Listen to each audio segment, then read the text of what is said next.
Side 97, you're just tuning in. Kanye's here. We were just talking about some of the challenges Kanye has in the fashion world. Yeah, and what I want to express is like, yes, there are things that hold me back because, you know, I'm black, but there's also reasons why I'm there because I'm black.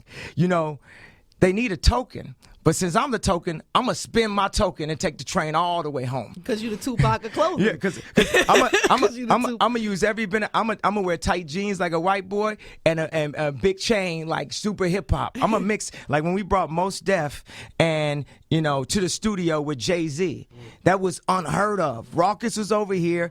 Biggie said, the Roots, you weak, disappear, you act to me. Take them rhymes. Biggie dissed the Roots, and Roots was dissing Biggie. You ain't even thinking about that no more. It's like we always at odds with each other. We ain't each other's enemy. Female rappers shouldn't be going at female rappers. South rappers shouldn't be going at South rappers. East Coast versus West Coast. These is all a distraction to what we can do, and that's help each other. And what I'm saying is, let me put myself in a communications position because I see that you dope. Right. I have a brand, and I'm living a life. This is the new jet-setting icon. Like, this is what I was talking about when I was telling Obama. I was like, the reason why Obama mentioned our name is because we most relevant. Case in point. So if I say that, that's because it's the case in point. He just say that just trying to be cool.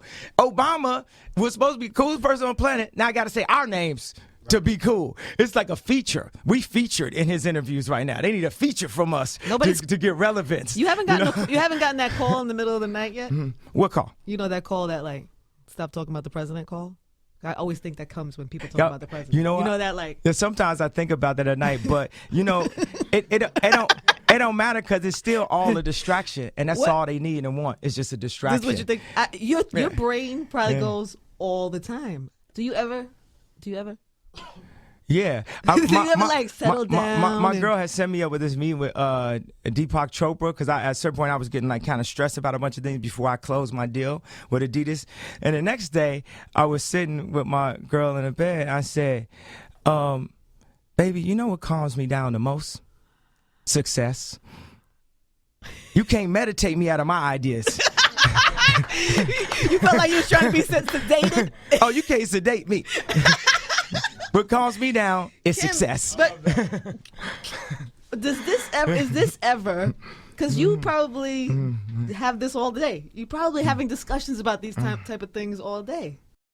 We definitely have our quiet moments though when we, you know, don't talk about business and don't talk about.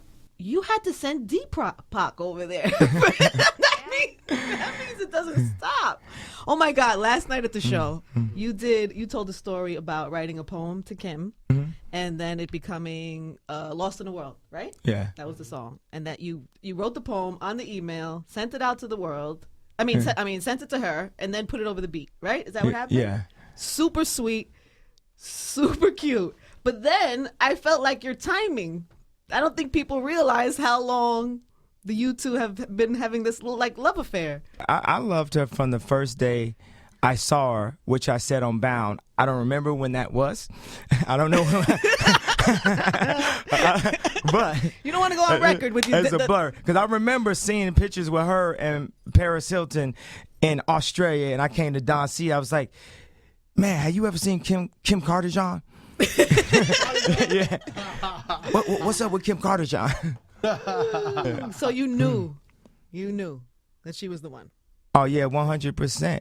You know, I love stories like, you know, a love story for the ages. I felt like when we first got together, it was like a Romeo and Juliet kind of thing where it's like she's a reality star and I'm a rapper and people talk about how our brands connect and what doesn't fit. And I'm just so tired of the conversation of brands. Why don't we start the conversation with love? Why don't we start the conversation with God? Why don't we start this conversation with family instead? It's not about branding at a certain point. I don't really, you know, do her show just because I particularly don't like the way the producer shoots some of the shots. I'm very meticulous to that, right? And I like to get a different DP or whatever. But when we got engaged and I made sure that the show was there because I felt like that's something that would make her happy, regardless of how it was shot. I felt like this is a moment that she would like to have and like to share, and just have that document, and we could decide later now if we wanted to air it. But at least have the option. Yeah, to have the option, and that's like when you're in a relationship and you start,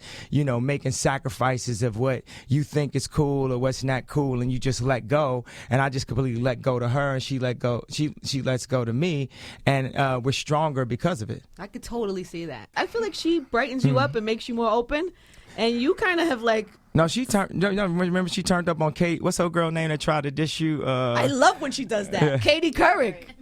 Because I feel like Kim. I feel like people. Oh gosh, Katie Couric said something, and she was like, "Tell me what you said, please." Katie Couric sent us a baby gift for our daughter, and it was really sweet and loved it. And then she did an interview, and she said, "Oh, I don't know why the Kardashians are famous," like dissing us. And so I said, I remember I woke up in the middle of the night because I made a stack to do our thank you cards.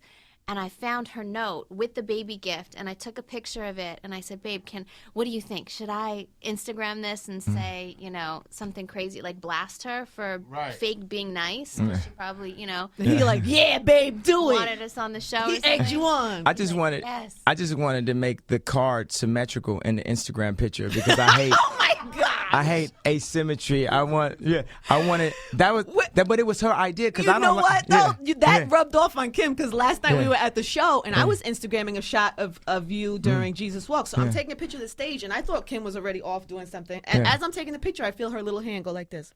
Yeah. She puts my phone down so I could capture the whole top of the thing. And I was like, you need the whole thing. And then when I clicked it, I was like, oh wow, that does look so much nicer. Yeah. That rubbed off. I was finishing up writing my thank you cards last night when I was in New York, and Katie's name came up, and I'm like, do I send her a thank you card or don't I? Because she did send a gift, so. I thank you. No, to her you raised up though. You were like, stop being fake nice. Posted it. I love when you do that because I feel like people beat you up so much.